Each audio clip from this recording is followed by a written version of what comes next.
Hello, Hockey World. Today is Wednesday, May the 3rd, 2017. Hi, I'm Peter Tessier, covering the Winnipeg Jets. I'm Russ Cohen from Sportsology. And I'm Michael Lagello, and this is the HockeyBuzzcast here on HockeyBuzz.com. And who's this guy in the corner here? Hey, all. How are you doing? Sorry I'm late.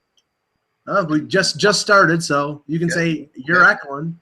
Good. I'm echoing. You're watching the HockeyBuzzcast on HockeyBuzz.com. Yeah, I just jumped in. I actually was talking to somebody and chasing a little bit of a rumor that I wanted to talk about for a second. Okay. And that is Jonathan Drouin back in the rumor mill. Of course, many of you may have heard, I think yesterday, was it Mackenzie who tweeted out something about him? Well, Larry Brooks wrote in his Slapshots column on Sunday about Yzerman using him as bait to get them a top four defenseman because he's an RFA along with Palat and Johnson, and obviously the stuff that happened last year with his, demanding to be traded. That the market is, he had a good year, and the market is basically there for them to maybe move him out as a young forward and get a young defenseman back. Yeah, and I think that's actually pretty fair an assessment. And the two teams I heard really connected most with him so far, and I've been looking into it just for about since like 8 o'clock this morning, so 4 or 5 hours, would be Carolina and Montreal. And I'm kind of surprised a little bit by Montreal, but I know that Claude Julien wants to do big things in Montreal. He wants to change everything. I've heard that he's really not happy with the team he has there. So, that's the word on the street. Julien, it's not his team. Carolina has a lot of defense, and Carolina has been talking, of course, about the big word in Carolina seems to be they want to do what the Predators did when they moved Seth Jones for Ryan Johansson. That's Carolina. So. Yeah, but the thing is, all right, so when you make this trade with Carolina, even if you're getting what you believe is to be a top four, most likely you're getting somebody really early in their career, and it's possible that they're not. They're not getting an established top four. They're not with Carolina. No, I mean the name with Carolina that's been popping up over the last couple weeks after Elliot Friedman reported about it was Noah Hannafin. And yeah, I don't think you're getting Hannafin for Drouin. I don't. It's hard to say. At least from my perspective. I'm just saying, if it were me, no way in hell I make that trade. Yeah, I would not move. I would not either. And I think Drouin does have a little bit of a stigma on him to a degree, for sure. There was and he's got an agent that people don't like to deal with. That's also true, and that does play into this stuff. Ask people in Edmonton about how Rich Winter fared with a lot of their players back in the day. Well, so, yeah, it definitely plays into it for sure. So, well, let's extrapolate from that, Aki, the two teams you mentioned, Carolina and Montreal. If obviously, if I'm Steve Yzerman, I'm asking for. You're not going to – I don't think you're going to get Justin Falk, although he's short on – I think he's got 2 years left in his contract. So you're asking for a guy who's 21 or 22 years old, as Drouin is. You're asking for Hannafin, who's a younger player, who's only 20. If you're talking to Mark Bergevin and he's interested in Drouin, the first name that comes out of my mouth is Sergachev.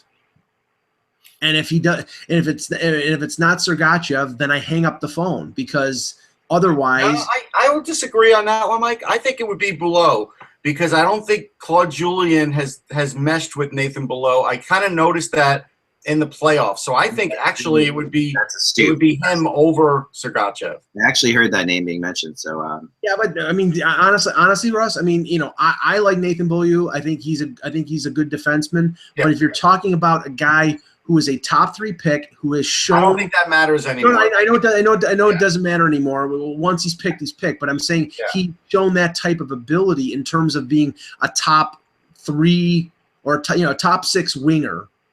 You can't take a guy who's Beaulieu has been around for a while, and I think that the book is sort of out on him. That maybe at best he's a 3-4 defenseman. You want a guy who's comparably aged. and I think who has the top end, the ability to be a top pairing defenseman. And that's why I asked for Sergachev, and I play hardball. Either I'm getting Sergachev or we're not talking trade. And then you move on to some other place like, you mentioned last year. You move on to Winnipeg and you look at Jacob Trouba, Peter. Of course. I mean, if Drouin's going to become available, and we're going. One thing to say before Trouba, Bulio or Bulo, however you want to say it. I've heard everybody say everything on him. I get crazy with this. Well, I'll say Bulio for today. He's still 24. Yeah. And at the end of the day, still could grow a little bit. Sure. As far as mindset, system, right guy, wrong coach, that kind of thing. And same with Drouin. I think, but to find comparably aged, you can only find that on Match.com. When we see these trades trying to happen, it doesn't really happen. Jeez. There you go. Thank you. I sure as hell can't find it on Match.com. These happen, Russ. But here's the thing: they do happen now. Like, I mean, we have seen recently trades happen. You know, like we saw. No, we see trades happen, but when these demands are made that I'm going to trade this like it was for Trouba, but I want this in return, it's almost impossible. Yeah. All right, let's talk Trouba for a second. Okay. Trouba is available. Teams have been talking. I know Buffalo has interest in Trouba. That's the name I keep hearing. Yeah. Wow. I know Toronto has interest in Trouba. Yeah. New Jersey has interest in Trouba. First of all, Buffalo's interested in any defenseman that's breathing, that's got a pulse, because their defense is that bad. That's true. But so why don't you want? When you look at who you can get back for Trouba, Drouin's pretty good. And that's a pretty good. That's a pretty good player. Absolutely, and you could have this wonderful Drouin Ehlers line, right? And it would be putting the pair from the Halifax Mooseheads back together. But it just leaves a gaping, massive flesh wound of a hole in the leg of the Jets' defense. Like, it's that bad. Like, you take out Trouba, it's Josh Morrissey and a bunch of aging guys. Isn't that what's going to happen anyhow, though, Peter? What? Isn't that what's going to happen inevitably anyhow? Maybe, but I mean, the thing I keep thinking about when it comes to this offseason is perhaps we have the ingredients for some really crazy trades because of the expansion draft, which is obvious. Not a great draft. Okay, not great. And the fact that there's this cap scenario going on and teams with cap space and wheeling and dealing in three-way options. I think the Jets would move Trouba, but I don't think they would do it to keep someone like Drouin without parlaying someone else into a defenseman. Yeah, I mean, I think they've got the ingredients to allow that diversity to happen. I mean, it makes a Johansson, Seth Jones type deal makes no sense for Winnipeg if they're getting the forward. It makes the sense in the opposite. Them trading one of their forwards to get a defenseman, not Ehlers but trading a Brian Little or trading somebody like that to get a defenseman. That deal makes more sense. I think Cheveldayoff is going to stick with what he has said. I think he's wrong, but I think he's going to stick with what he said and say, I want a defenseman, a comparably aged defenseman in a deal to get Trouba. And that's why I don't think Trouba is moving unless they, if Toronto offers Jake Gardner in a deal for Trouba, it's not going to be head up. It's going to be Jake Gardner and something else because Jake Gardner is a few years older and I don't think is as good as Trouba. Here's the thing. The problem, and again, it's not a problem trading Jacob Trouba, but it's a problem because everybody knows he's not going back to Winnipeg. And so that does lower the trade value. And then so now you're trying to match up contracts or something similar because when he gets traded, there's not going to be a lot of term on his contract. And the guy you're getting back, you probably want to get more term, but you're never going to get somebody at the same level as Trouba. You're going to get somebody from another team that's in a similar contract situation or much younger who you think can be Trouba. Like, I don't think you're going to get that equal player. Right. Yeah, you might get defense. There's no one for offense. It's different. There's no one for one in this. No. Maybe you could find a solution where Ron Hextall has been punched in the side of the head and does something goofy, but it's not going to happen. Yeah, but going back to Drouin, and I know that you mentioned this team when the rumors when he basically said, I'm not playing for Syracuse anymore. I'm not playing. I'm waiting for a trade. The one that makes all the sense in the world is Colorado because of the relationship and the combo of him and Nathan McKinnon. Yeah. And if you take Colorado at face value in terms of them maybe redoing that franchise, they do have defensemen who might fit what Tampa Bay is looking for. Eric Johnson or maybe Tyson Barrie, although Tyson Barrie is an offenseman. He's not a defenseman, so I don't know how that fits with John Cooper. You don't really have the right defenseman. The funny thing about this is, and I know these teams pretty well, but I haven't put them into the rumor yet, which tells you that I really can't find any information on this being true. But I will throw this out there that this time of year it's very difficult to get people, right? Because you're talking to people. There's a lot of people that just aren't around for teams that aren't in the playoffs right now, or teams that are in the playoffs. They're not going to talk trade with you at all because they're in the playoffs, and that you can't even make that call. You can say, hey, you're going to make a trade, because they're in the playoffs. But but the two teams that have been most consistently pursuing Drouin have been Nashville and Philadelphia. And it's been fascinating because they both have consistently. Back to when we're talking 2 trade deadlines ago when Drouin was available or maybe available or whatever, and they were talking about it. Both those teams, every time Drouin's names come up, both those teams have been involved in it. Well, if you take the premise that everybody sort of believes is that Drouin is being used to get a defenseman, right? Nashville makes little sense for one reason. They've got 4 good ones right now, but if they trade an Ekholm or trade an Ellis, then really I think they weaken themselves. Well, what do they have in their system, Russ? What does Nashville have in their system? Off the top of my head, I got to look real quick. Philly, obviously, I know. I'll go to Philly first while I'm looking at Nashville. Yeah, Philly makes a lot more sense. Is Yzerman looking for a same age? The same thing that we don't know. I don't think we know. Well, from what I've heard, no. Actually, no. He would take an older player because defense. Here, let me throw a name out. This is a wild ass guess. Okay, just out of the blue, but a team that could do something unpredictable. What about the Canucks and Chris Tanev?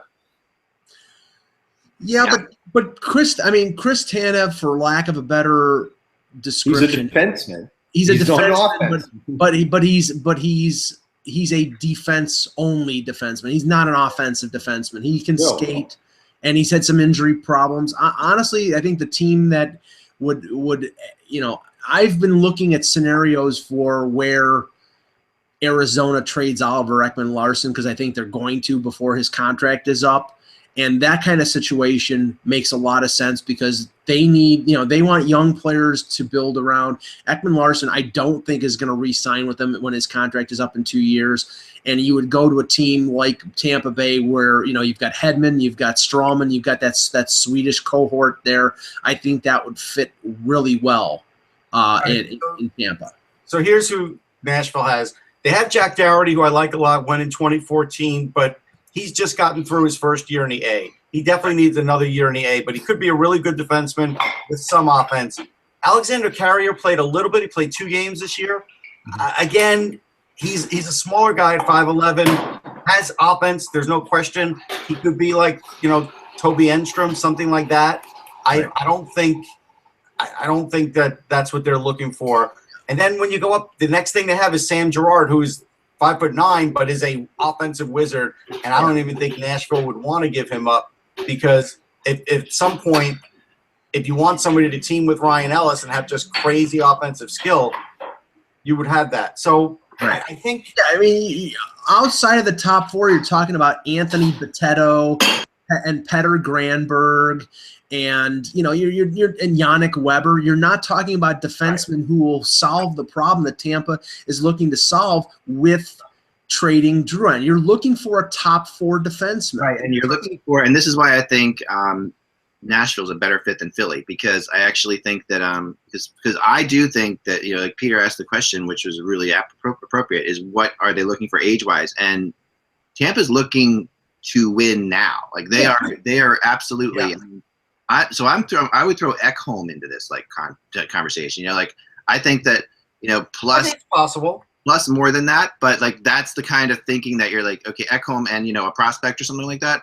But what and it's But Nashville doesn't have anybody necessarily to replace him right away. That's the problem. They have a history of they have a history of being able to bring find defensemen, right? And they also have they also have money to spend, and they're going to have more money to spend because I know for a fact, that if the Predators make it to the conference finals, that's a huge deal for the Predators as far as next year goes. I mean, that extra money isn't.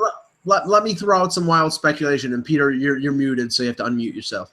What about head up 1-for-1 Drouin for Shane Gostisbehere? Nope.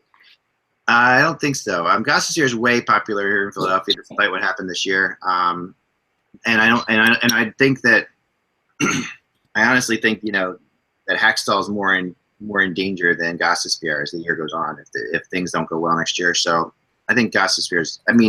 And I also don't think that's really what Tampa wants. Like I think Tampa is not looking in that direction necessarily. I think if Tampa trades with Carolina, I think who they really want is Justin Falk. Well, that's definitely who they want. Yeah, and they're not getting that. And they're not getting him. No, and that's definitely where they're thinking though. That's where I think.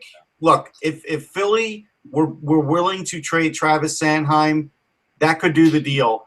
But that would be up to Tampa if they think they could slot him in right away because he's that close. I believe that Philly would do that, just from talking to people. But I don't think that. I don't think Tampa Bay would do that. I don't think that's enough. Right now, Travis Sanheim hasn't played a game in the NHL. Yeah, but Sanheim has been, I don't think that's precluding the trade, though. I think he's a great prospect, and for teams that are looking for. That, though. In the AHL, and Russ knows this too. Like they people really downplay how good Sanheim was. He was really good there. He was great this year. And he's going to be, he's going to be up there with, But it's the whole thing, Eck, where Drouin has proved at the NHL level in the playoffs the type of player that he is. He played very well last year in the playoffs. He had a good year this year, especially with the fact that a lot of players got injured in Tampa, and he sort of took the ball and ran with it. So you're talking about a proven NHL player over 2 years and a guy who hasn't played the game in the NHL. I think Sanheim is a great prospect. I would, if I'm a team like Toronto or Buffalo or the teams out there that need defense, I'm interested in Travis Sanheim. I'm just saying for Drouin, it would probably take more than Sanheim, and I don't know whether Hextall would do that. It would. Well, it depends how much more. Yeah, I think if you're talking about more, I think you're talking about then a draft pick, and I think he would do that. Because of this first round pick. Because they got this. That finishing in the second spot, Philly, and I wasn't on the day that you guys discussed it, because I was out with my kid dealing with sicknesses and stuff like that. But I really am dying. I want to watch the show because you did, I'm sure, talk about the difference. Yeah. Did you talk about that day or no? Yes, we did. Okay, yeah. So I'm really, as just a fan, interested in the differences between Nico versus Nolan and all that. But I know the Flyers are just over the moon about this, about the fact that they got this player, and they feel like they could be getting their, the future franchise player. They love both of those guys. So it's depending, so that does change, I think, how they view second and third round picks. I think that definitely changes the perspective. So if you put say a third round pick in Sanheim, or you just let Sanheim play with the Flyers for a little while and show what he's about, and then make the trade, move because Drouin's not up yet, right? He's still he's an RFA this summer. That's why I think he's this summer. Sorry, yeah, so that won't happen then. You've got Palat, you've got Johnson, and you've got Drouin. And if they're trading Drouin, that means they want to sign Palat and Johnson to extension. Here's the interesting thing: Drouin got half his points on the power play. Yeah. You can make the argument that if Sanheim is ready, he can make up a lot of those points on the power play. Yeah. If nothing else, by at least setting up other players to score those points. So I don't think the hole is as big as it seems. I think. Based on what I saw, I agree with you, Russ. Based on what I saw, and I went to see him play a couple times this year, and I, watched it, and just talking to the Flyers scouts who are usually very bearish or whatever the bad thing is, bullish or bearish, I never know. Whatever the bad thing is on defensemen, right? The Flyer scouts are not usually glowing, even about Provorov. You always hear things. Oh well, he's got a lot of problems, got a lot of mistakes. Yeah. But with Sanheim, it was like it's been like convinced. They're convinced, which is why, because they really like the fact he went to the AHL, which is why I think the Flyers actually want Nico, not Nolan, because that they could send him to the AHL if they had to. I think that's a big deal. Yeah, but there are indications right now that the Devils favor Hischier over Patrick. Right. I mean, we'll be going back and forth on this We'll see about that the next 6 weeks. I mean, that could be a little bit of gamesmanship, but we'll see. It could be. Now, So- go ahead, Peter. Go ahead. No, I was just going to say, no one's talked about two things with the Flyers. One, would it be time, if you could get Drouin, would it be time to cut bait on Giroux? No, they're And, not like- cutting bait on Giroux. No. They're not. They can't really. But He has full say. That's the first thing. he does have full Yeah. say. He wants to stay. The thing about Giroux is that, again, I think he played an entire year hurt. It's He like did. It started from the World Cup, and it never got better. I watched it happen. I was at the World. And he refuses to sit out games. That's probably to his detriment. Yeah. Totally is, and it makes everybody in Philly go, "Oh, you should trade him. He's not performing." But the bottom line is, he should have sat out like 2 months at the beginning of the year and didn't do it. So, if he comes back healthy and reinvigorated, and if you can get him some kind of like another skilled player to play with too in this first or second pick, that'll also play into Giroux's thinking, because Giroux really needs. Like, Giroux has suffered by not having like a guy like Danny Briere on the team, like just a guy who's like completely 100% skilled, and that Voracek is that player, but not. Voracek is much more of an individual type player, and that's why Giroux and Voracek go back and forth. And Voracek wants to skate the puck the whole way himself. That's Voracek's game. So, that's that. So anyway, but I mean, I think it is fascinating. There are some people in Philly, and it's weird. It's a very small group who want Giroux traded. You do hear it, but it's not. Yeah, I just think that's the reaction. That's the reactionary crowd. That's the Of a guy who's like getting paid $8 million a year, scored only how many goals did he get in the 20s, right? So I mean, you're looking at that. That's the problem, right? So, but I think, but Sanheim, it's not unreasonable to think he could step in and be a top 4 defender. He had 37 points this year. He had 10 goals. 10 goals is legitimate. Like, anywhere you get 10 goals as a defenseman, that shows that you have a little bit more going than just racking up assists. And watching him play in the last couple rookie camps, you just really realize. I mean, that's the only time I've really gotten to see him. He's getting stronger. He's gradually putting on muscle and a little bit of weight, but his speed is even better. Like, he had a little problem with his skating stride 2 years ago. He no longer has that problem. And his anticipation is crazy. Like, that's where I think his game's at. He reminds me of, he doesn't skate like Kimmo Timonen or anything like that, but he's got the anticipation that Timonen had. Yeah, and a much longer reach. You look at the situation that Tampa's in right now with their defense. I mean, they've Stralman and Hedman locked up. They just Hedman's going into the first year of the extension. But if you look after that, Jason Garrison's in the final year of his deal. I think he's slipping. Braden Coburn is Braden Coburn. I don't think he's really changed that much. They've got a young. At this point, Coburn's slipping down the chart, though. Right, they got a young defenseman in Slater Cuckoo, who I think is somebody who will factor in maybe their bottom pairing. And then after that, you've got the statue named Andre Schuster, who I don't understand why he plays in the league because he's terrible, and Jake Dotchin, who might have a little bit of an upside. But, they clearly need a 3-4 defenseman right now. And that's why I'm saying I think it's going to be somebody more established and not somebody who – It doesn't have to be. I agree, Mike, that's probably what they want. You could put Sanheim with Braden Coburn as an example, and Coburn will help this kid along. Like, Coburn is great. Yeah, Coburn is – I don't see that as being a bad thing. At some point, someone's going to have to put Sanheim in the league and get him playing. Like, it's going to have to happen. And whether I'll tell you why it didn't this year, Peter. It didn't because they wanted him to play top power play, number one guy. They wanted him to do all those things rather than playing bottom pairing minutes on a team struggling. It's an and that embarrassment. makes sense. Yeah, it was interesting because the Flyers managed to stay healthy on defense most of the year too. So you never really saw 3 guys go down at the same time. And I thought you'd see Sanheim a couple games. I thought you'd see him at some point.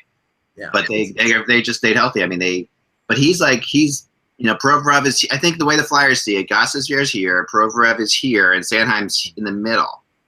And I really do think they see Sanheim as better than Gostisbehere. And what about guys like Moran and Hag and? No, and those guys are right. I think Gostisbehere is above them, but Moran they see really high, but not Billy Myers. Moran's going to be a role player, so he might even play this year, but he's going to be a bottom pairing guy if he plays. Yeah, Myers' defense is going to be crazy. Myers is going to depend on his health because he's had a couple of really serious injuries that it looks like he's come back from. If he stays healthy, he could definitely be a second pairing defenseman with great offensive upside, but that's if he stays healthy. Yeah, which is why in all this young defense, not to get too Flyer-centric here, but all these you could potentially have 5 defensemen where Gostisbehere maybe has the most experience of 5 of the 6 defensemen next year, which is crazy, right? But that is why the Flyers' goaltending decision is going to be so hugely important because they don't have a goalie signed, right? So they're going to have to sign a goalie, and I think they're going to have to go for an experienced goalie who is willing to handle that kind of situation because with all those young puck-rushing defensemen, it's going to be a lot of action. I'm wondering whether we'll see a preemptive move out of Ron Hextall because we saw the Scott Darling trade with Carolina on the weekend. I think it was Pierre LeBrun reported that there had been a couple inquiries with the Kings about the rights to Ben Bishop and whether I don't know what teams they were. He didn't name them in the report, but Philadelphia with their sort of uncertain goaltending situation, it would make sense for them to maybe trade a 3rd round pick to get the negotiating rights to Bishop before July 1st. Bishop last year, I talked about it a lot on the show and in my blog. Bishop is the guy that they were thinking was going to be their guy. That's the guy they wanted to go for, and they didn't know where they'd be able to get him or not. They didn't know what his, but that would be their first choice, and I think Mason would probably be their second choice. Like I think they like Mason enough they would bring him back for another short contract. They want to do a 2-year or 3-year max deal with somebody. Right. So whether or not you can get Bishop for that or not, or whether or not I don't think Bishop will come for 2 years. 5 years. It'll be 5 years for Bishop. And I don't think the Flyers would do 5 years. I think they'll do 5. So it's very possible Mason comes back. I think what's going to happen is I think the preemptive thing, Mike, it's going to be very boring. Jordan Wheel will get signed to a contract. After that, they're going to wait until after free agency opens, after the expansion draft. They'll make an offer to Mason, and they'll probably make an offer to one other goalie, and then see what happens. I think that's what they're going to do. And if they do that, then what they're doing is they're setting it up for Carter Hart 2 years down the road. And I think that's what they're setting it up for anyhow. There's no question that's what they're doing. I mean, they see him, in the highest. And that's not taking anything away from Sandstrom, who could be a terrific goalie too. But it's just, I think that's ultimately what they are setting up for. And I don't think you can get Bishop. See, the old Flyers would sign Bishop to a 5-year deal, and then the system would start to get right, and then just deal with it. Deal with it after 2 years, right? That's what they would do. But that's not what Hextall is going to do. And and plus I think they really see their team. This is why with whoever they get, say they get Nolan Patrick or they get Nico, and then they have say they make a move for Drouin or something like that. Now you're looking at you have a very young team. If you go into that direction, you've got these 5 young defensemen. So you can really take the next couple of years with a goalie and then wait for Hart to get there. And the expectations in Philly will be very different than they've been in the past because, in a way, 2010, no one say messed up the Flyers, but it always messes up the team when you over achieve like that. Yep. It's a great thing to go to the Stanley Cup Finals, but when you made the playoffs because of a shootout on the last day of the season, your future is very different from where it would have been if you lose that shootout versus going to the Stanley Cup Finals. And I think that really. They're just getting out of that now, but it's and it took 6 years to get out of that. Yeah. So anyway, let's move on to the games from last night because we're talking. We can talk about the stuff in the summer, but it is fun to do. Enough Flyer buzz. I agree. It wasn't to the extent of the war of attrition that happened in Pittsburgh, Washington. But I think, not only did the Rangers potentially turn the series around with a fairly dominant performance, but the losses of Zach Smith and possibly Bobby Ryan. I mean, Bobby Ryan limped off the ice in the 3rd period and didn't come back. If those are serious injuries for Ottawa, I think that game last night is a potential turning point in the series for the Rangers. Yeah, I think Smith will be back. Ryan could miss a game. Here's what they finally did, the Rangers, and this is what we're talking about. With the 1-3-1, you've got to be faster than those guys and beat them to every puck battle, and they did. They got to the puck first every time, all game long, and they hadn't done that really in the playoffs. Like, that might have been their most complete game in the playoffs because they really did have that going. They, Grabner scoring was a big deal because it seems like when he gets you a goal, that fires him up. I don't know why. It's just one of those random things. Lundqvist wasn't even tested in the first period. Like, he had an easy go of it.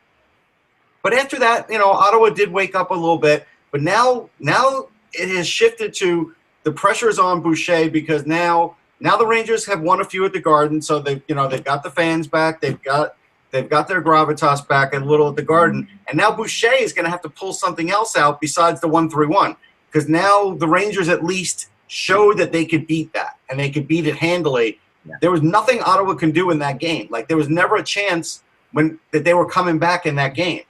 To me, the biggest thing about this game altogether was, Bobby Ryan going down is a big deal, but Karlsson just not looking right. Yeah, he didn't look right. I agree with that. Whether or not that's the injury slowly wearing on him or what. Well, he actually got clipped by a Ranger player. It was incidental, but he got clipped on the foot. There was a contact between the skate of a Ranger player and Karlsson. I think it was in the second period. And he really his impact on the game really did not show up in the second half. So it didn't. And they strangely put Phaneuf with Karlsson. They switched up their pairings. They put Phaneuf with Karlsson and Mathot with Ceci, which is a little strange because he plays with Mathot all the time. Unless Mathot just can't, with his injury, can't handle the puck or whatever, and they don't want to. That was an experience move because they're like, okay, I saw it as Karlsson's hurt. We got to cover. And because he still has to do is like you can't let Karlsson not play offense, right? You have to say, Carl, you got to go do your thing still offensively. Right. But if you're not going to be able to get back as well on the defensive end, we're going to have enough cover for you.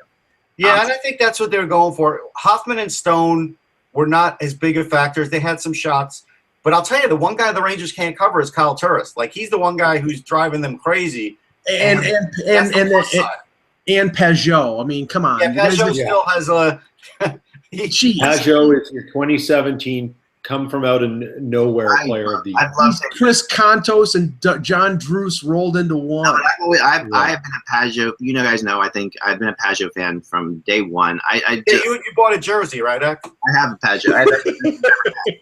I have every jersey he's ever worn on the wall over there, right now. As I said, Russ, this is revenge for talk about minutia here. 1979 playoffs, Kings versus Rangers. Nick Fotiu in street clothes beats up the backup goaltender for the LA Kings during a bench clearing brawl. It was Jean-Gabriel Pageau's uncle Paul. So this is revenge. I got to tell you something. What? You take Nick Fotiu now, even with his hip surgery, he would go and beat up Pageau, the young one. Yeah, I'll tell you that right now. No, Peugeot is a stud. I mean, he's just playing so well right now. He's playing great. So he's a problem too. But this is now switched to all this being. This is tremendous pressure now for Boucher because he's got home ice. The Rangers have flipped the script on him, and now his one trick that has been working for most of the year and the first two games of the series didn't work. Well, and so now we got to see. Well, we said it yesterday, Russ. I mean, Jan and you both said it was imperative that the Rangers got out to the lead and got the MSG crowd behind them. I don't know if I buy the fact that Pierre Maguire said that the MSG crowd is worth a goal. I think that's a little. Yeah, I think that's a little much, but it was louder than I'd heard it in a while. Yeah. No, here's the thing about the Rangers. That was the first game this season that they haven't looked reactionary in a game. That's true. They took control of the game. And like even against Montreal, it was Lundqvist save us, and hopefully we catch them. But that was the first game they actually did something that made them take charge. Although Chris Kreider was a bit reactionary when he chopped at Phaneuf's leg and on the power play. I mean, Kreider's got to stop that crap. I mean, he's a talented offensive player. That was an awful penalty. Yeah, it was a terrible penalty. Terrible. No, I agree. I mean, I think it's like, when Rick Nash decides to play, it makes a huge difference. I mean, like to me, that was the first game in the series that Rick Nash decided to play. Just like in Montreal, the first game in the series that Rick Nash decided to play, turned that series around. It's here's the thing. you don't want to rip the guy because he does have other attributes, right? And you don't want to think about the contract. But it's hard when people sort of elevate the fact that he scores a goal. Well, that's his third of the playoffs. 3's not a lot. I mean, if you're talking about a guy who's supposed to be the best offensive player on the team, it's not a lot. Right. It's half of what Pajot has. Yeah. Or it's one less than Pajot had in one game. But everybody overcompensates for this, and I probably went the other way. So I do try and give him credit when he deserves it, and he deserved it for that game. But again, it's only 3 goals. He has not really put a stamp on a game where it's like, okay, he got a hat trick. Okay, he got 4 goals or 4 points, rather. As much as we want Rick Nash, and Rick Nash should be at this point in his career and has been at times in his career, a goal scorer, I think Rick Nash's actual value is in the stuff he does away from the puck. Yeah, no, I agree. But also his defensive play, last night, he was really good defensively. There were moments when he took, and that's where, and he is a goal scorer, but he doesn't, maybe he's lost a load of his goal scoring, but he shouldn't have lost his defensive game. And that's the thing that, when he doesn't show up to play defense, I mean, there's a lot. I mean, the thing that I really liked about that game last night afterwards, watching it, I love the way Boucher reacted to the whole thing in his press conference, because Boucher in the past, would have given you like the laser stare of death, and that you would have seen because there's no one scarier when he's angry than Guy Boucher. Like he is. I've done press conferences with him after he's lost, and that guy is insane. But they were sort of playing with house money. I mean, they won the first 2 at home. The pressure's all on the Rangers.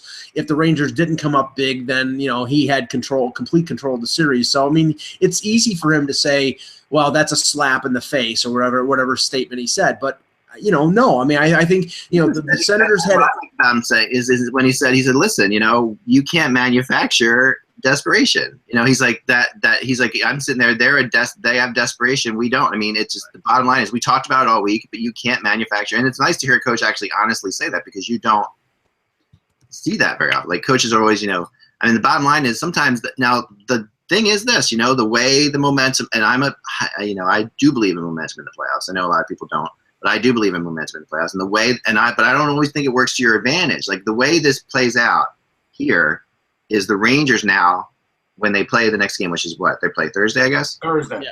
All right, when they play that game, the Rangers, if I'm a Rangers person, I'm like saying they won too easily almost in this game. Yeah, I agree with that. And they've got to work as hard, and expect to work as hard, because that, it's almost better in a game like that to win in a real tough battle again, to realize you have to, but they really played a team in Ottawa that did look like they were playing with house money. And did expect, and I think that the only way Ottawa was going to win that game is if the Rangers self-destructed, which the Rangers weren't going to do.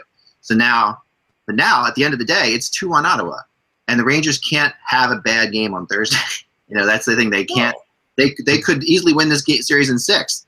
The Rangers could, but they can't have a bad game on Thursday. So like that. Hold on. Here's the thing though. So I have a friend who works for AP, Dennis Gorman, who did get the death stare from Elaine Vigneault. And I'm trying to get the quote here. He posts a lot, so you got to give me a minute. But just to show you that even in a win, there's some issue here where there's a little bit of contention. Keep talking, I'll find it. It's just this is my favorite moment with Boucher. 1 second, I got to show you this. This is too funny. Okay. I remember this, and I was at this press conference, and here's the photo. Check this out. That's just freaking terrifying. Sorry, I mean, like, to me, Boucher is complete. I mean, he is, when he is mad, you really think that he is going to kill you, and the scar just like adds to it all. Like it's amazing to me. Like that's just like, he looks like a Bond villain like that. No, he really does, and he's Ernst Stavro Blofeld. There you go. Really though, he went to Europe and he did, like we talked about before. Like I heard that, I remember talking about before. The reason I picked Ottawa to make the playoffs was because of this. I said that guy learned something this year. Like I just felt like he learned something in Europe when he had that interview before the year, where it did not sound like Guy Boucher talking. It sounded like a way more mature coach. So to me, that's really been the difference. Like that he's the best coach in the playoffs right now in my mind. Like he and Laviolette are taking. I'll give while Russ is looking for All that. right, quote, I got it. Here, You got it? Okay, give go the ahead. 2 things. No, give the 2 things, and then I'll do it. No, the one thing that I saw from Vino that everybody knows he put in Tanner Glass, and Tanner Glass gave the amount of energy that you expected from Tanner Glass, but in the end I don't think that's a move that's gonna win a series for you. But one thing that he did do, he moved JT Miller down on that 4th line with Fost and with Lindbergh, and that line was a lot more effective. Yeah. It had more of an offensive tinge to it. That Lindbergh scored a goal set up by Miller, so I liked that playoff goal ever, which is cool. First playoff goal. Yeah, I liked that move, and it sort of diversified their offense even more throughout 4 lines. And honestly, I think the guy that Ottawa cannot match up against, just like the Rangers can't match up to Turris, the guy that Ottawa can't match up against is Grabner. They cannot catch him. And their defense, other than Carlson, I think is a bit slow afoot. So it seems like every time Grabner scores, it hurts them mentally. All right, here are the 2 things. So first one was Craig Anderson didn't like the fact that Dennis asked him if there's a communication problem between he and his defenseman on the 2nd goal. He didn't like that at all. But it did look like there was, to be fair. Yeah. That was one thing. Why wouldn't he like that? That's a good question. Yeah, well, he didn't like it. He lost. I guess he didn't like it. Because how hard was it to give up that 2nd goal? That's what he should. You know why he didn't like it, Peter? Because it's true. That's why. Right. Because Craig Anderson is weak at handling the puck. How emotionally wrought were you by giving up that 2nd goal? That's what he should. But here's how you could annoy the winning coach, which is hard to do, right? But he asked Vigneault if there's a difference between games 2 and 3. Was that the difference between games 2 and 3 rather was that they finished tonight's game, meaning played a full 60, and apparently he didn't like that. Yeah. Well, excuse me. You have a 2-goal lead with 3 minutes and 19 seconds left to go in the 3rd period. You blow it and lose it in double overtime. Your team didn't play a full 60 minutes. The evidence is there. And the thing is, Press, it's tough to get anything interesting. I know. And look, Dennis is a sharp cookie, and he's not trying to stir the pot. Those are legit questions. Sure. Goalies in playoff games are really the worst place to go for quotes. They are. Yes. Because those guys are, they're emotionally.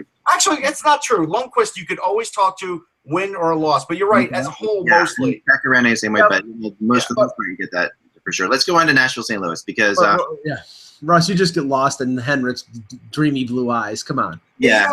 He took his mask off yesterday, mid-game, totally disheveled, right? His hair, he did one hair comb. It was perfect. Game. I hate that. But remember, as a bald guy, I hate that. When I use the now internet famous app, Face app, to come up with the 20th prettiest hockey players that look like women, which was really popular blog that everybody seemed to love. Lundqvist looks horrible as a woman. So there you go. Throw that out there. Maybe try Joel instead. Yeah, he just looks terrible. Barry Trotz. Now that's a woman. Anyway, so let's move on. Come on, please. Oh my God! I can't believe I just heard that. Faustina Matthews. Thank you very much. I'll never get that image out of my head. She looks hot. Talk about the Nashville. Let's talk about hockey and not. How about Jonathan Taves? Come on, Jonathan Taves. Come on, that's really good. Now, I'm going to ask you guys something sociological because I don't know what it's called, but I've never seen Peter Laviolette do, and I'm going to say it's either called the crossbow or like the this thing, the Pete Townsend, that thing. Yeah, what is it? What is that? The machine gun, whatever it is, he did it. The Elvis. That's the Elvis Presley. That's an Elvis Presley movie. Oh, that's the Elvis punch the air thing. Okay. Yes, it was. You had it right. It was Pete Townsend at the end of the video for Rough Boys. Yeah, but that Elvis was before Pete Townsend. Yeah, so Elvis. Okay, you gotta go with Elvis there. He did that on the bench. When have you ever seen Laviolette do that on the bench? That's crazy because I agree with you. Laviolette has never shown any emotion. Nothing. We've seen him in the Stanley Cup Finals twice. Nothing. Okay, that was more emotion. I mean, he knew how important that goal was, obviously. So, but that was more emotion than he, And I think this is why I think he shared so much emotion on it because what they said is that there was that big fight that went on, and that penalty was ridiculous. Like the Nashville shouldn't have had that power play in the first place, but they did. Right? They gave an extra penalty to St. Louis, which was really a bad call, I thought. But I think a call completely generated by Laviolette himself, who argued for that. And when Pierre Maguire was saying, Laviolette's thrilled about the fact that he got that extra call because he was really yelling that they should get a power play. We should have a power play. We should have a power play. So I think that, he argued for that call. Then they score on that power play. I think it all kind of plays into Laviolette was just fired up that they scored that goal. So, all right, that game. Can I say one thing about a player who's going to be an RFA this year that is just shocking to me? That is taking over the playoffs for the Predators is Victor Arvidsson. Yeah. Oh, yeah. We talked about him before. He, for whatever reason, this is like his big awakening. He is so good in both sides of the rink. Like, he's great defensively. He's a great penalty killer. He's crazy fast, obviously. He's super skilled. He makes really good plays. He actually reminds me of Jonathan Drouin in a lot of ways on the offensive side of things.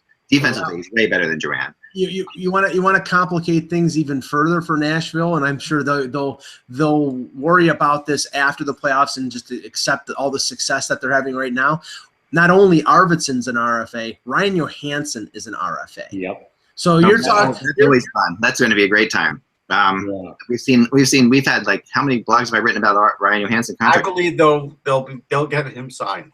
I think he's happy there. I think he realizes that this is his place, that he's not going to go anywhere else.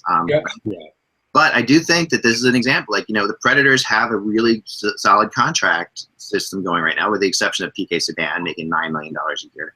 But besides that, they don't have anybody really in the stratosphere. Like, the next highest player is Forsberg at 6, and then they have like 5 and 4, and that's it. So you're looking at. Well, this could mean the departure of Mike Fisher, because Mike Fisher's making around $4.5 million. He's a UFA. Never. I mean, he's played really good for them, but either that or they increased their budget. Chance in the world that Poyle will let Fisher go, because they feel so loyal to him, and for all he's taken less money on contracts for them before. He'll take less money again. It's not like Mike Fisher needs the money, and he loves playing there. He's so fat. This is like Shane Doan was in Arizona. It's very similar to that in a way.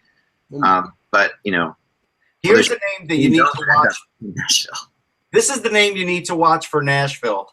Brad Hunt. Something tells me Brad Hunt will be the defenseman that gets selected by Las Vegas, and not any of the other guys we've talked about. He's a UFA, right? Some sort of deal made. He's a UFA though, Brad Hunt.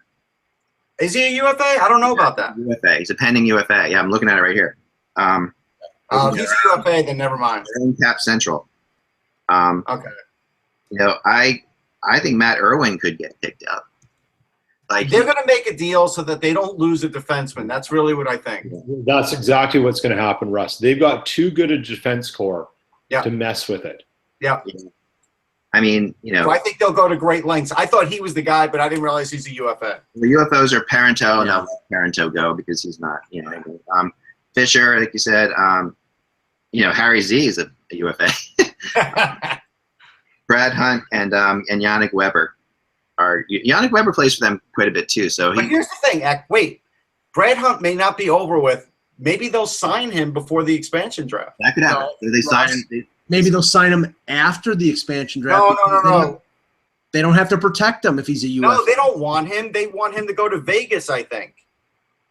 Well, yeah, okay. And then they could let him. Then they could open him up to go to Vegas. You're right. Right.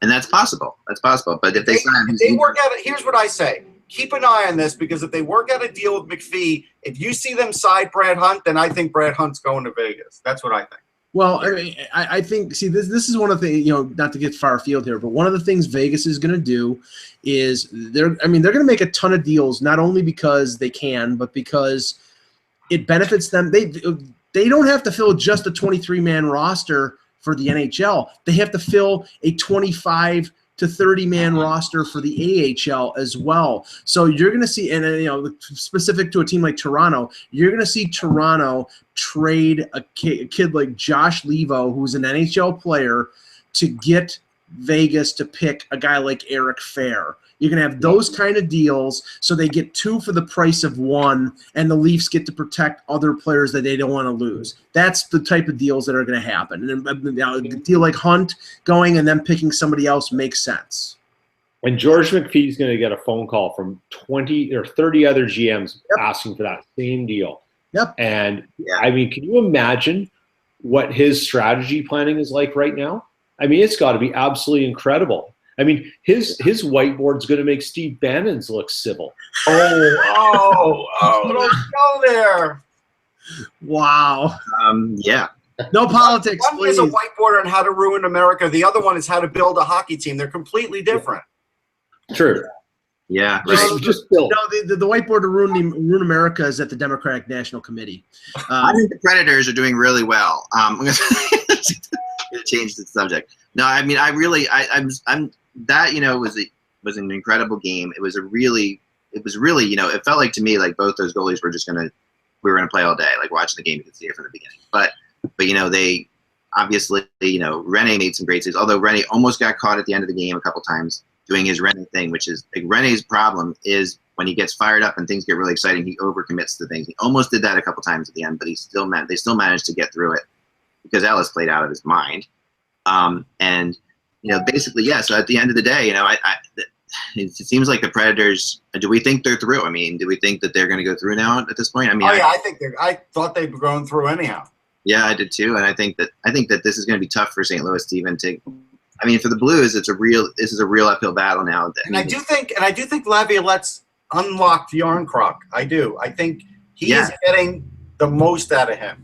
Yeah, no, he is, and that's another player. They really have they've shown a lot, and they're despite the fact that Fiala, that was a big loss, they really they're still really piling it on nice. Let's move into tonight's games really quickly. I talked to somebody that had a really interesting theory on Ovechkin. Okay, because what's happened now with this whole thing is the ship. Rossi wrote the article we all talked about. It was a little bit crazy, but it was at the same time, there has been a big groundswell among the NHL now that Ovechkin is guilty. Like he has gotten away with something, and that he was guilty on that deal. That he when you look at it, like if you watch Ovechkin on that play, he does two-hand Crosby, right? To the head. It's a crazy situation. No. It was to the shoulder, and then it hit the head.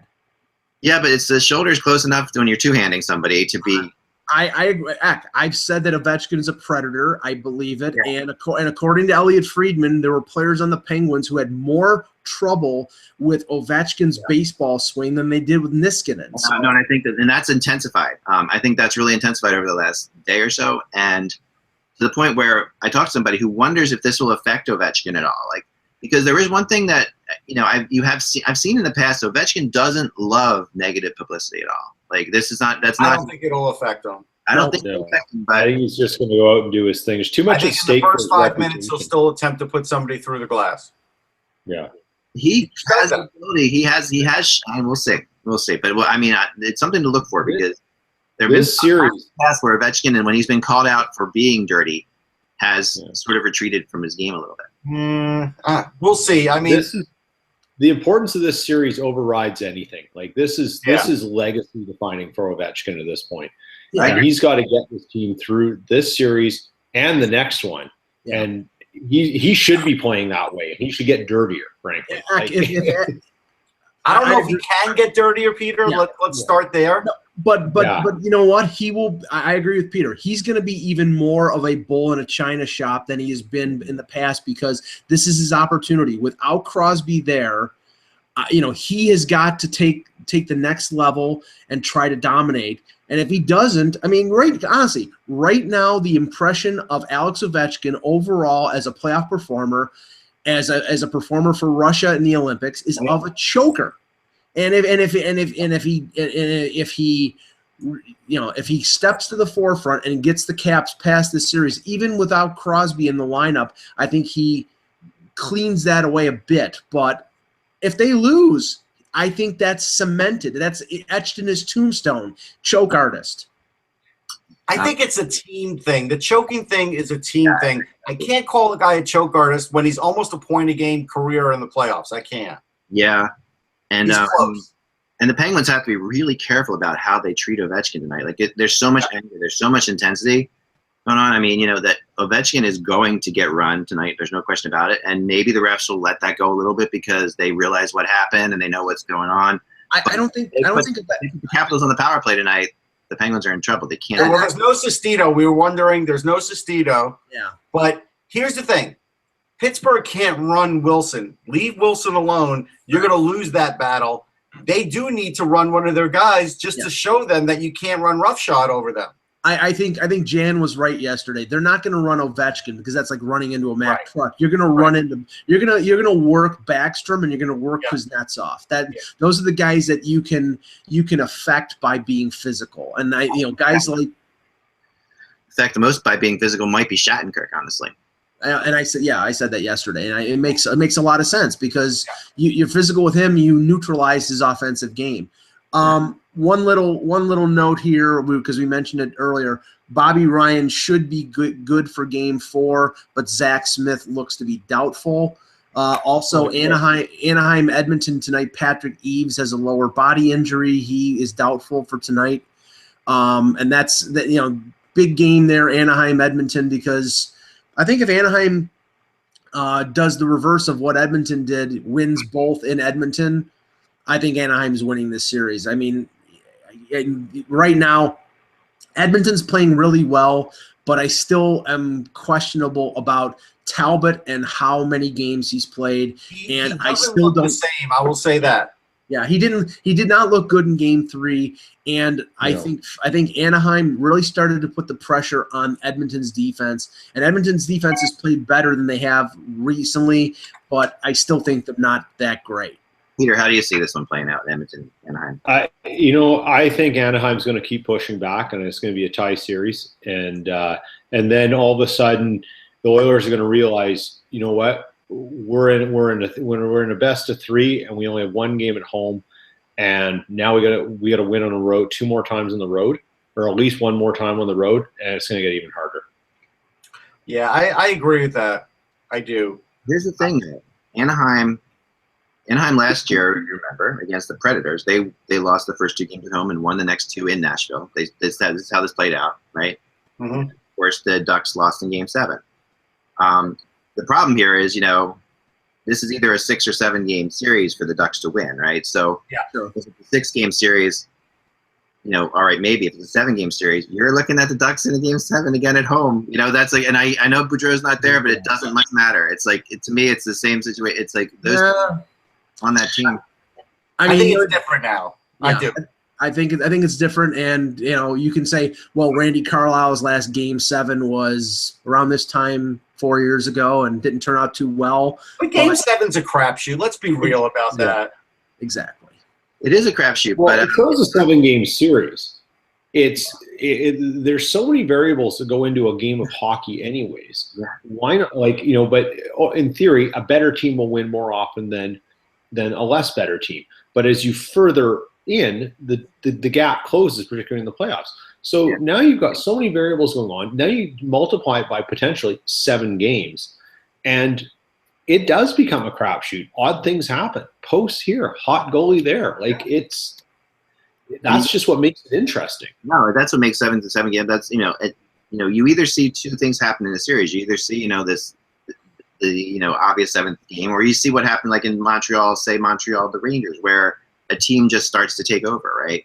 And Montreal and the Rangers took over Montreal, and it became obvious who the better team was. And they could have played a best of 15 or best of 21 or whatever. Montreal never would have beaten the Rangers in that series because the Rangers just they started separating themselves. The Ducks tried to do a little bit of that in Game 3. They tried to do that thing of, okay, we are going to separate. We are better than you.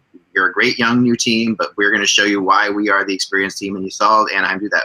They have to, if they can keep that going in this game, I agree with you. If they can win that, but the problem is, McDavid and Draisaitl are just too talented.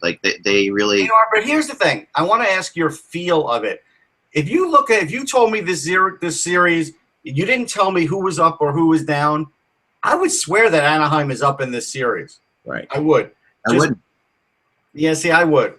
See, I would for one simple reason. Talbot stole one of the games in Anaheim. Yeah. And Anaheim didn't get on track offensively in one of the games until the 3rd period. Correct. And then when they did, they scored 2 goals in like a minute and a half. The first 5 periods of this series was Edmonton all the way. I mean, the first 5. I mean, that's what I felt like. It felt like to me Anaheim didn't even look. I mean, I remember watching the game on NBC, and I think it was Keith Jones who said, this could be a this could be a 4 game series the way Edmonton's playing against Anaheim. I felt like Anaheim had nothing going, and they got something going. They got a great game. They had a great Game 3. They whether they can pull that off in Game 4 or not, it's a big question. Well, I mean, to me, the question in this series is, can Anaheim maintain that level that they have to win the series? Because, like I said, game 1, they were comatose for the first 2.5 periods, and then switch, it was on, and they scored 2 goals. Well, I'll tell you one small advantage I think Carlisle has. The fact that he pulled off that trick play in was it the last game? Yeah. That now they have to look out for that. And they might overcompensate just because they think they're going to do it. So now that's sort of like, when a baseball pitcher, when you think he's throwing the spitball and he never actually throws it, but now the other team is sort of looking out for that. They were taking the school on that, and that's got to play in their psyche a little bit. Yeah. Yeah, with a young team like that, you would think it would, Although, the Sharks always had a good record against Anaheim with McClellan. I know that he is one of those coaches who's always known how to coach against Anaheim. Mm-hmm. That's what I felt like in the first 2 games you saw. We'll see.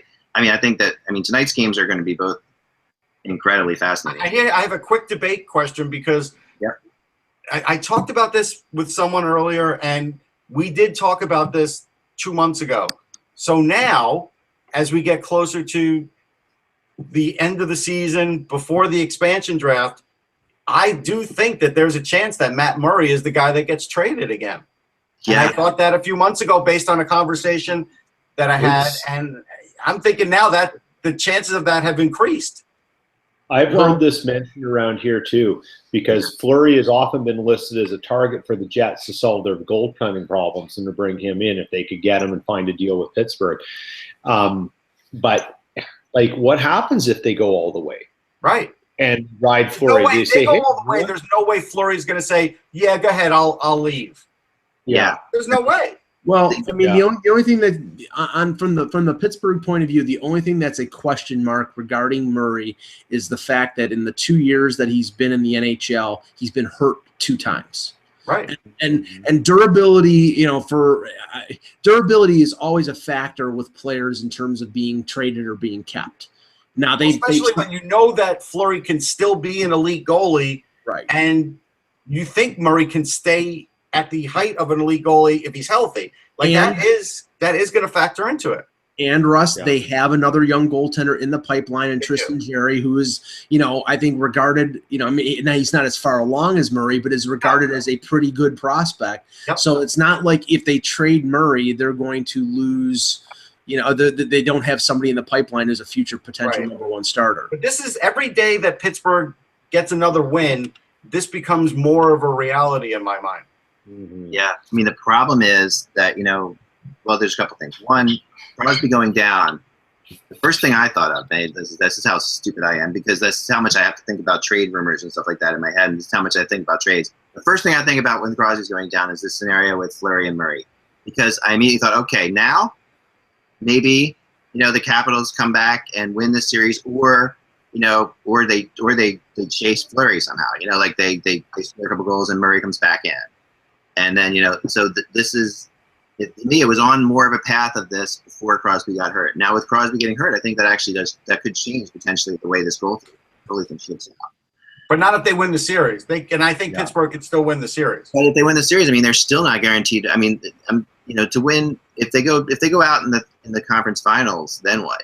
Then. I think you have to bring Fleury back. If he gets them to the conference finals and Murray is on the bench the whole time, I think you have to bring back Fleury, especially if Fleury says, "I really don't want to leave." Yeah, I think that's all. I'll just leave it there.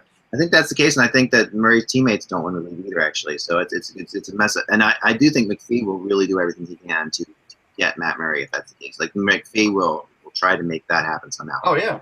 But probably via trade. Probably via trade. What do you got? A couple quick things. Buffalo GM situation. WGR Radio is reporting. Elliot Friedman from Sportsnet is reporting that Jason Botterill is the leading candidate. There are reports that he had a second interview with Terry Pegula in the last couple days. And the Pittsburgh tie to the Pegulas is always something that makes sense. He's been there a long time, so. Yeah, so successes, and he's had great success with the Wilkes-Barre Scranton Penguins. Yeah. team has been really good for so many years, despite the fact the Penguins have been good as well. So yeah, I mean that's like he's definitely a well-respected guy. But I've heard that there's actually still first interviews happening. Yeah. And there's actually other people going in for second interview. I think the second interview happened 2 days ago, which is why a lot of these bottle rumors. Okay. Because people saw them, because they haven't really been very secretive about bringing guys in. Like they're not, like a lot of times GMs they'll meet like in New York or something, like in New York City or whatever. Teams will meet just completely off site. Because they have so much going on with the Bills, they're doing it right there. So people are walking in and out freely, and you're seeing who's interviewing. Well, the funny I can't remember, Mike. Does HSBC have revolving doors? I don't remember. Well, HSBC isn't even in existence anymore. So. Whatever the name of it is. Yeah, First Niagara. KeyBank Center. KeyBank Center, whatever the hell it is. But the other thing is the first victim of the Gary Bettman Olympic gambit. A KHL forward named Vladimir Kachev, who was rumored to be coming to North America. The Leafs were interested. A couple other teams were interested. He has signed a 2-year deal to stay in the KHL because more than likely he's going to try to make the Russian Olympic team, because none of the Russian Olympic players or potential Olympic players in the NHL will be able to come over. We should have risked the lives of these NHLers then, because it's. And we're hearing the rumor with Kovalchuk that he wants the Devils to trade him. My only comment to that is, you have no say in it. It's not up to you. Yeah, but Russ, you know what? I mean, come on now. Why would the Devils? Devils? No say in it. The Devils could say, "We're going to hold your rights forever." What are you going to do? Right. I mean, no. It only lasts for 1 more year, Russ.